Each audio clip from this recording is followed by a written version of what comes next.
Hi, wir sind heute Abend am Nil. Wir befinden uns in einer besonderen Situation. Morgen sind Wahlen und es gab einen nationalen Internet-Shutdown gestern um 18 Uhr. Man kann es gut aushalten hier in der Natur. Ja, Ginger Absolut. eignet sich dafür perfekt, aber ist doch eine besondere Situation. Ja, also das ist schon ein komisches Gefühl für mich persönlich. Also wir haben ja schon seit Wochen diskutiert, wird es passieren, wird es nicht passieren. Bei den letzten Wahlen vor 5 Jahren haben sie nämlich das Gleiche gemacht. Also am Wahltag, am Abend haben sie das Internet ausgeschaltet und für etwa 100 Stunden konnten die Menschen in Uganda das Internet nicht benutzen. Agi, erzähl uns ein bisschen, warum Sie das überhaupt machen, was der Grund dafür ist. Und dann werden wir ein bisschen darüber sprechen, ja, wie sich das auswirkt, wenn man plötzlich von der Welt abgeschottet ist. Ja, also wir haben hier in Uganda seit 1986 den gleichen Präsidenten. Das kann ich mir sehr gut merken, weil das mein Geburtsjahr ist. Ah, wow, ja stimmt. Ja, also 40 Jahre. fast 40 Jahre wird jede Wahlperiode der gleiche Präsident gewählt. Und die Begründung ist offiziell, dass es für die Sicherheit, für die Bevölkerung sein soll, damit sich eben keine Gruppierungen zusammentun, damit es keine Aufstände gibt, keine Demonstrationen gibt und alles sicher und ruhig gehalten wird, damit man sich nicht connecten kann, verbinden kann. Genau, also das ist das Argument. Es ist nur im besten Sinne für das Land und für die Bevölkerung. In Wahrheit, und das habe ich gestern gespürt, ja, wird man richtig verärgert. Ja? Also wir sind erwachsene, mündige Menschen. Man denkt, hallo, also wir wollen gar nicht anfangen, über die Meinungsfreiheit zu sprechen. Aber ja, natürlich, wir arbeiten online. Ja, also die Menschen brauchen das Internet und es ist, also ich habe so etwas in meinem Leben noch nie erlebt. Es ist wirklich ein total komisches Gefühl, wenn man in die Natur geht und absichtlich ja, einfach sagt, ich möchte mal 3, 4 Tage ohne Handy sein, entspannen. Also das ist wirklich eine ganz andere Geschichte. Wir wollen arbeiten, wir mussten Unterrichte absagen. Es war unklar, wann es passiert, wie lange es andauern wird. Also es ist diese Unklarheit. Und also ich spüre schon oder ich merke, wie die Bürger schon sehr wütend sind und sagen, was soll denn das Ganze? Ja. Ja, also man fühlt sich halt wie ein bisschen schon wie in einer Diktatur auch, wo man sagt, ja, was soll das? Ein bisschen wie eine Marionette. Ja, genau. Und ich finde ganz extrem, es wird einem bewusst, wie oft man das Internet einfach so mal schnell benutzt für alle möglichen Informationen. Das betrifft hier auch das Mobile Money. Das ist ein System, was bestimmt 90% der Bevölkerung nutzt, wo man mit seinem Telefon schnell mal eben bezahlen kann. Ja.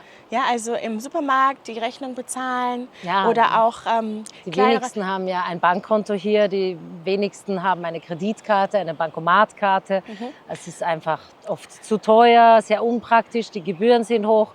Alle haben Mobile Money, also dein Geld, statt es in der Tasche im Bar zu haben, hast du es alles auf deinem Handy. Genau. Das ist ein mobiles Bankkonto. Ja. Genau, kann man sich mit einer SIM-Karte einrichten und dazu braucht man einen Personalausweis.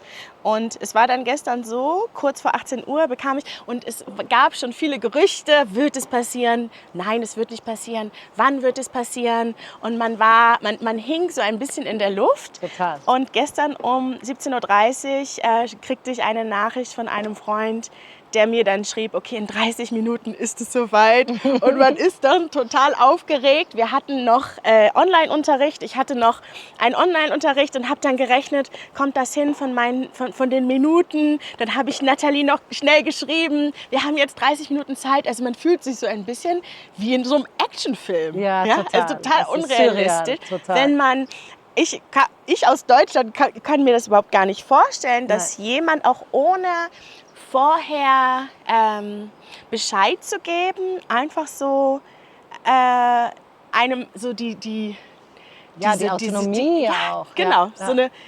so ein Instrument genommen wird und man ist total hilflos und Total. was da alles dran hängt, ja, Total. was da alles mit beeinflusst wird, Ja. das finde ich total spannend zu sehen. Ja. Ja, ich glaube, wir haben das nicht so ernst genommen am Anfang. Wir haben gesagt, gut, ja, und wie lang. Aber erst als es wirklich passiert ist, hat man gesagt, wow, ja, also man will dann noch eine Nachricht schicken oder man will schnell schauen, ja, also schnell nach, wo wir hinfahren, um diesen Film aufzunehmen, können wir nicht. Genau, Ja. Google Maps funktioniert nicht. Ja. Und es betrifft ja auch den Bankautomaten. Genau, ja? Also genau. Mobile Money, da habe ich gesehen, wie noch ganz viele schnell zum Mobile Money Stand gegangen sind. Da war eine Schlange, die noch schnell Geld abheben wollten. Genau. Ja. Und aber auch Visa, Bankomaten Bank. funktionieren nicht. Man kann Genau. kein Geld ziehen. Ja? Alle Tankstellen akzeptieren nur noch Bargeld. Bargeld, Also ja. man hat nur noch das, was man verfügbar hat. Wer nicht vorgesorgt hat, der hat Genau. jetzt kein Geld. Genau. Also das geht so weit, dass man wirklich teilweise richtig gestresst ist und denkt, ja, wie geht es denn jetzt weiter? Wie sollen wir denn jetzt Essen kaufen? Wie sollen wir denn jetzt überleben ohne Internet? Total, Also, total. Ist ganz, ganz verrückt. Ja, und da merkt man einerseits die Abhängigkeit vom Internet. Ja, genau. Das ist ganz extrem. Aber ja, andererseits auch, wie die Menschen hier, also einerseits sieht man die Wut. Ja, also viele sind einfach wütend und sagen, 2 Tage vor den Wahlen schon, hallo, was soll das? Es hätte gereicht am Tag der Wahlen und vielleicht einen danach. Aber jetzt sieht es so aus, als könnte es eine ganze Woche andauern. Und man weiß eben nicht, wie sich das entwickelt. Genau, Ja. also Leute sprechen von einem möglichen Krieg. Es ist alles ganz unklar, viele Gerüchte, wie du sagst. Ja. Es ist eine total wilde Zeit. Ein bisschen Panik. Ja, und einfach, ja, es ist schon spannend mitzuerleben. Ja. Aber als Europäer ist das halt auch ein heftiger Schock. Ja. Aber ich merke auch gestern, ja, konnten wir nicht rechtzeitig beheben. Wir hatten das Geld nur auf dem Handy. Und dann hat dieser Mann gesagt, ja, der hatte diesen kleinen Kiosk.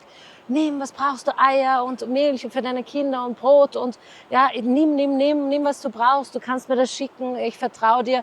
Ja. Wir müssen jetzt zusammenhalten. Ja, und es war wirklich so, wir gegen das Regime. Ja, also vorher habe ich immer Regierung gesagt, seit gestern sage ich nur noch Regime. Ja. Und und das war auch irgendwie schön zu sehen, wie die Leute doch zusammenhalten. Und wir stecken hier alle in der gleichen Situation. Wir sitzen alle im gleichen Boot. Wir sitzen alle im gleichen Boot, genau. Und man schaut immer wieder aufs Handy und schaut, wie viele Nachrichten habe ich jetzt bekommen. Und dann sieht man, da ist gar nichts. Ja, es ist einfach tot. Verrückt, ja. Man ständig das Entsperren, ja. Entsperren und ja, was mache ich jetzt eigentlich? Ja. Und also diese automatisierte Handlung ist schon auch extrem. Genau. Und da habe ich zu meinem Mann gesagt, das ist die perfekte Gelegenheit, um einfach zu reflektieren. Also ich möchte ganz klar bewusster mit dem Handy umgehen. Ja, also dieses zwanghafte, ich muss jetzt da irgendeine App aufmachen, ist mir nur dadurch bewusst geworden. Also ich würde sagen, das ist das einzig Positive, ist, dass man reflektiert und sagt, will ich das wirklich? Wie will man danach weitermachen mit den Apps, mit dem Social Media? Ja. So eine kleine Zwangspause. Genau, ein Detox. Wie geht es dir generell mit Social Media? Ist das für dich ein Thema? Ja, also im August habe ich mich davon verabschiedet. Ich habe einfach gemerkt, dass ich unglaublich viel Zeit verschwende. Und Produktivität ist dieses Jahr schon ein sehr wichtiges Thema geworden für mich nach 2 Geburten und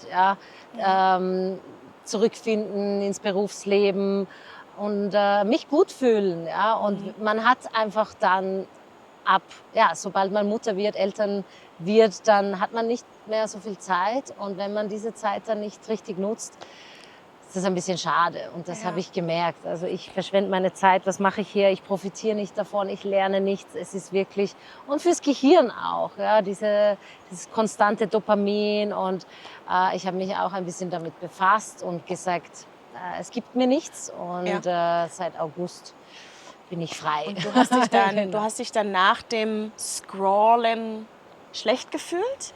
Ja, einfach, die Zeit war weg und was habe ich jetzt gelernt? Was habe ich jetzt da, ja? Profitiert? Ja, genau. Und vor den Kindern könnte das stundenlang gehen. Also jetzt hat man die Zeit so Naja, ohnehin das nicht hast mehr. du jetzt danach, nach Aber dem Kinderbekommen, hat das sich war da weniger, bei generell dir weniger, etwas genau. geändert? Aber sonst natürlich, ja, also so im Studentenalter konnte man den ganzen Tag am Handy verbringen und am Ende des Tages wofür? Also es ist schon verlorene Zeit, verschwendete Zeit in Interessant. meinen Augen. Aber ich glaube, die ganze Gesellschaft wacht jetzt langsam Es auf gibt und ein sagt, großes Umdenken. schon, sehe ich ganz, Ja, ganz, ganz klar. interessant. Ich bin nie auf diesen Zug aufgesprungen. Ja. Schon in Facebook-Zeiten ich hatte immer einen Account, einen Facebook-Account, aber war da nie so aktiv. Ja. Und ich merke auch, ich habe das immer mal versucht, jetzt auch mit Instagram, habe mir einen Account gemacht. Und Aber es interessiert dich nicht es so. interessiert mich Ja, nicht ja, so. ja. Und ich merke auch, also mich interessieren Freundinnen, mich interessieren Urlaube, mich interessieren konkrete Themen. Und da schaue ich und dann höre ich aber auch auf. Und Ja. dann, ich habe nicht den Drang, immer wieder auf die App zu gehen. Und da Ja. bin ich ganz froh. Super, ja. Aber trotzdem habe ich eine Entwicklung gesehen, jetzt in den letzten 2 Wochen. Ja, jetzt, wo wir auch in dem Thema drin sind mit Instagram. Dass ich auch hängen geblieben bin, Ja. aber vielleicht 15 Minuten und ich habe die App jetzt auch runtergelöscht. Ja, ja. Besser so.